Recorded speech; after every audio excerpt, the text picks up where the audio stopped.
Hi everybody, how are you doing? I hope you're all having a fantastic week so far. If you do not already know me, my name is kilalanin and welcome to my channel. So I'm quite excited to film today because today is the second episode of the series that I have since named Rare Plant Index. If you do not know what this series is about, basically I take a type or a genus or whatever you want to call it of plant. I try and categorize these plants from anywhere between uncommon, rare, very rare, extremely rare, and holy. That said, this video will not feature the holy category, and I did kind of and ah about this, but I actually thought I don't want to put a plant in the holy category if there isn't actually one within, you know, what we're talking about. I actually want to keep that reserved for like really special plants. So with that said, this video does not feature a holy category. However, it does feature, I'm pretty sure, the same number of plants as the philodendron video did, so you're not getting any less plant for your viewing time, I guess. Quick disclaimer as per usual before I start,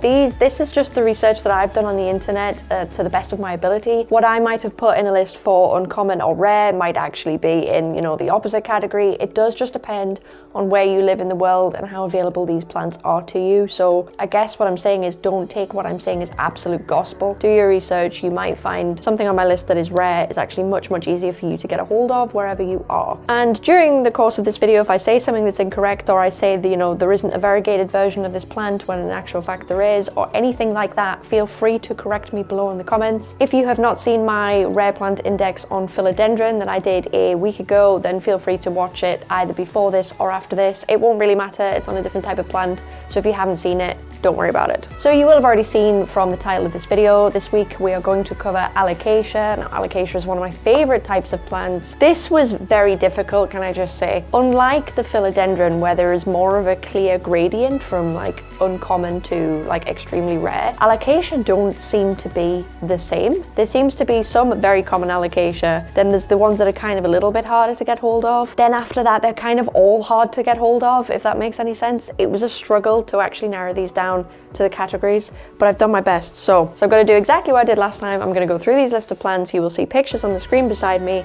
I will do my best to describe it, tell you anything I know about it, but generally speaking, I won't be sticking on the same plant for too long because there's a lot to get through. So shall we just get into it? Alocasia.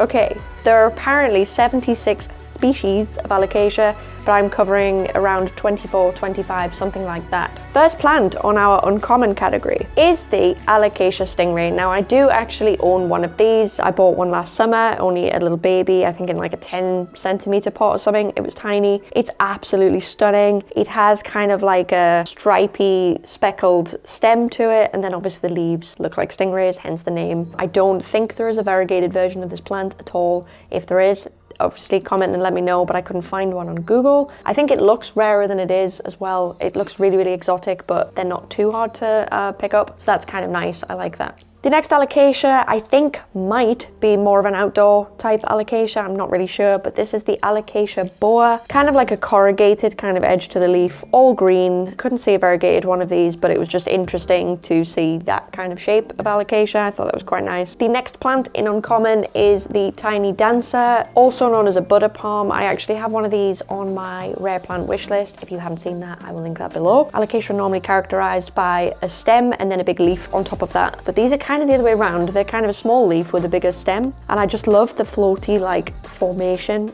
the way they grow. I just think it's so unique. Next on the list we have the Alocasia lauterbachana, which to me looks a little bit like, I don't know, the undersides of the leaves on this one kind of remind me of calathea, just because they have a very dark underside to the leaf. I couldn't find a variegated version of this online either on Google. Again, there may be one. If there is, let me know down below. Next up, another plant that is on my wish list, and that is the Alocasia renigula, also known as the black velvet. This is very cute. It grows quite compact. The leaves are very velvety, and the veins running up the, wow, I'm losing my voice. And the veins running up the leaves are kind of white, so that's kind of nice. Also, my voice is going, guys. I'm really sorry. I'm gonna do my best to get through this without actually having to stop and go downstairs and get a drink. Anyway, moving on while I still have a voice. Next on the list is the Alocasia maharani, which does look quite similar to the black velvet. To me, it's kind of like a dark green version of the black velvet minus the brightly colored veins. Same kind of shape, to be honest. Yeah, it's really nice. I think this alocasia can be variegated, but I'm not sure. I did find a picture on Google, which I will insert for you now, probably the one I'm looking at, and it does appear to be the same alocasia, but the fact is there weren't really many hits for it on Google, so I was like, is it or isn't it? I'm not sure. You decide. The next alocasia on the list, which is also on my wish list, is the Alocasia Dragon Scale. Now this one's kind of awesome. It's definitely more of a fantasy looking alocasia, I would say. If I had to describe it, it looks like something that's fresh out of Lord of the Rings. If you like that kind of thing, if you like a really unique, out there looking alocasia, this one could be for you. It looks to be not velvety, but not glossy. So could we just call it matte finish? So it's matte finish. It's a matte finish alocasia with green and sort of darkened veins. It has texture, but it also has a pattern as well. So that's really nice. If you want to go a little bit lighter than that and a little bit more muted, but you love the idea of the dragon scale, you could probably go for the Alocasia Silver Dragon, which is kind of similar. It's just a lot lighter, obviously more silver in color, and the shading on the leaves it's not quite as ornate and not quite as dark, but it's still very, very beautiful. I would consider having this, to be honest. And if you think, well, the dragon scale is a little bit too in your face, and the silver dragon, well, it's nice, but I still want, like green. Can we have that just in green?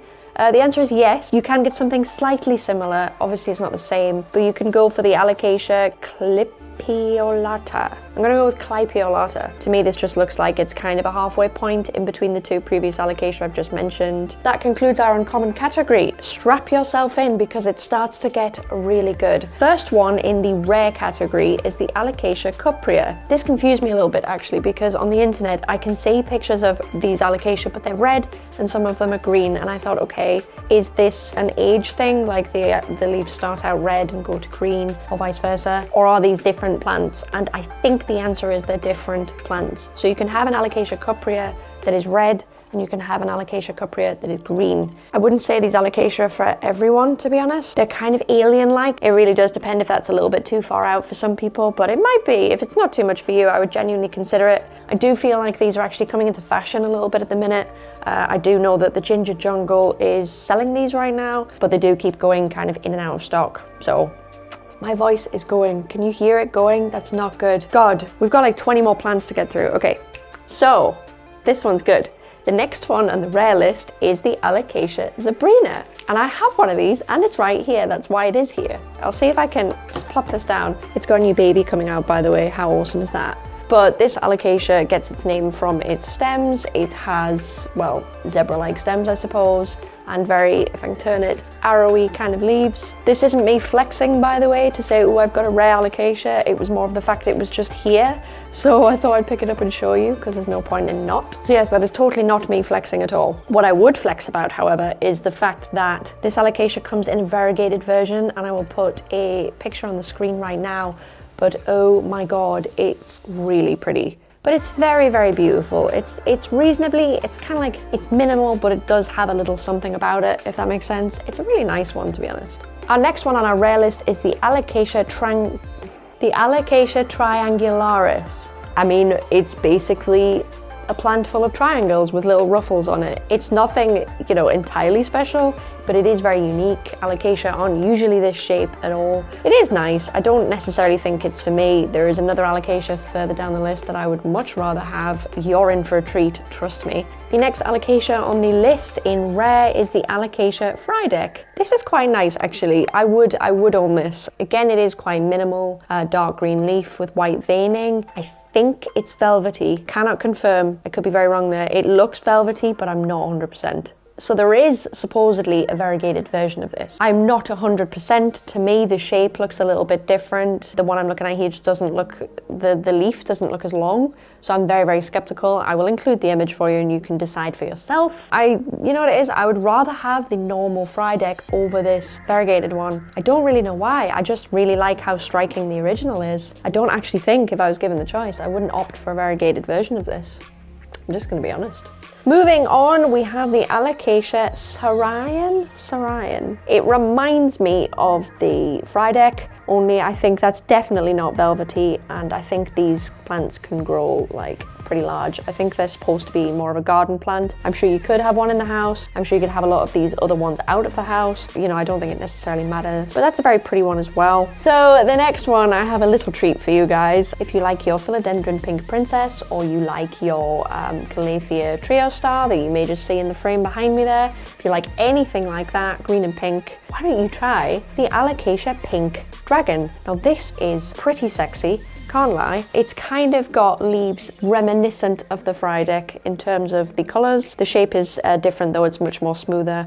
And obviously the star of the show in this case is the pink stems. That's quite pretty, I'm not gonna lie. If I saw that, I would definitely pick that up, probably regardless of price. It's a real standout Alocasia for me, that one. I really, really like that. Again, not sure if it has a variegated version. I couldn't find one. If you do, obviously let me know. And that, I think that is it for the rare category. Right, next up, very rare category. And the first Alocasia we have in this category is the Alocasia zebrina reticulata. So think of a zebrina, same as this, but the leaves are, I would say, longer and thinner, and the leaf pattern, ew, my God, it is so beautiful and ornate. I think that's what sets it apart from the zebrina. If I had the choice between the Alocasia zebrina, the regular one, and the reticulata, I would probably go for the reticulata. Those leaves are just insane. I couldn't see anything about variegation on the internet. Doesn't mean to say it doesn't exist, it just means I haven't found it. I don't know whether I will have included a picture including the stems on this one. I'm just staring at a leaf right now, but I can guarantee you that the stems are the same as a zebrina,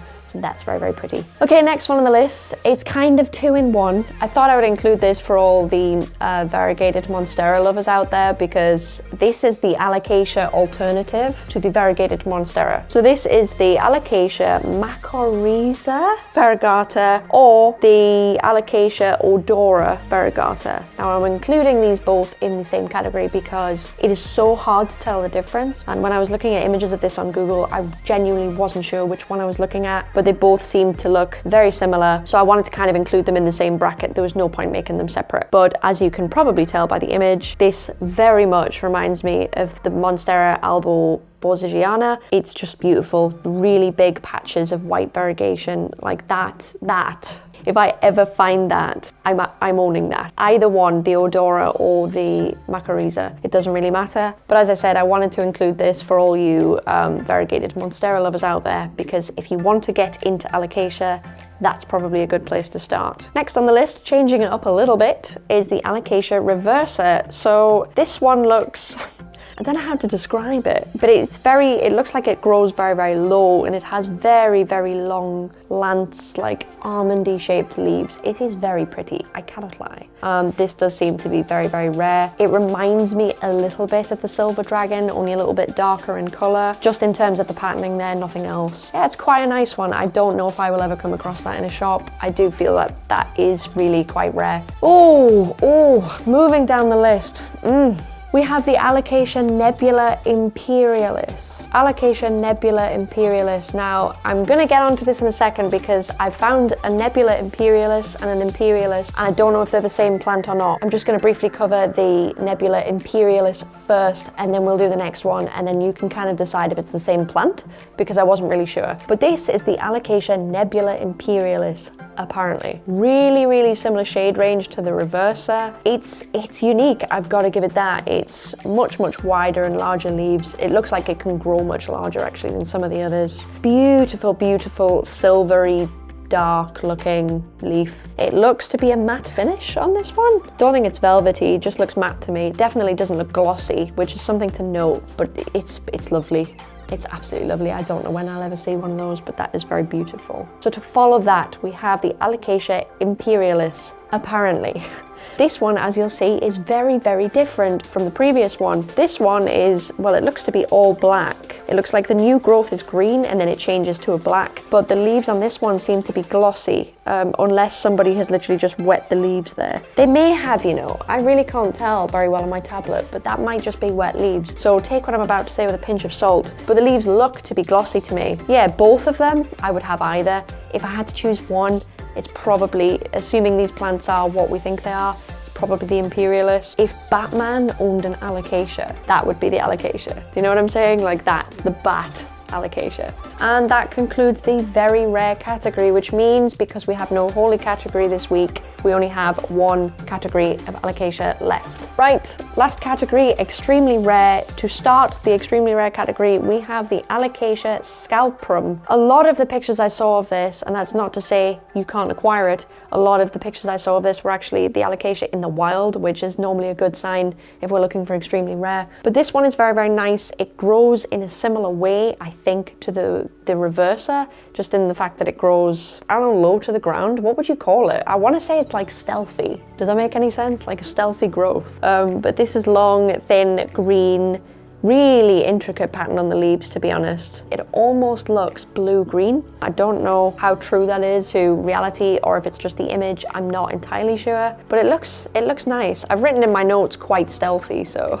The next plant on the extremely rare list is the Alocasia heterophylla. This was difficult, okay, and I will be honest, I'm not sure if the picture that I'm about to show you is in fact an Alocasia heterophylla. I've probably cropped the image down, but it did have the title of the plant underneath it as part of the image. But if you Google this plant, you will get a ton of different types. That could be true. There could be loads of different types of this. This isn't just the one type of Alocasia. I'm not 100%, but the one I'm looking at is really something else. It's like a silver, like iridescent blue, gray kind of color. It's a similar shape to the reticulata. In fact, it looks very similar to the reticulata, only a bluey silver. Next plant on the list is the Alocasia venusta, which looks a lot, a lot like the Alocasia reversa, like a lot. Part of me is so skeptical for that reason alone. It does look a little bit more green than the reversa, to be honest. The reversa, I would say, has more of a silvery kind of tone to it. Right, last one in extremely rare, and I did save the best for last. Okay, this is the Alocasia loco. It may have other names, I don't know, but literally, like, what even happened here? What happened? This, to me, obviously the most common Alocasia most people have in their house is the Alocasia amazonica, I think it is, or it's the Alocasia poly. They could be the same plant. But this is kind of like the Alocasia amazonica just dressed up for Halloween. That's what's happened. They remind me, the little leaves remind me of witches' hats. It's kind of similar to the triangularis. That is why I wanted to put it in earlier, just so you kind of were familiar with this different leaf pattern and how uncommon it is, I guess. Like, who made this? Where did this come from? This is the most unique Alocasia I have ever seen. I am way keen on finding this. If anyone knows of where to get one, or plot twist, they're actually super common,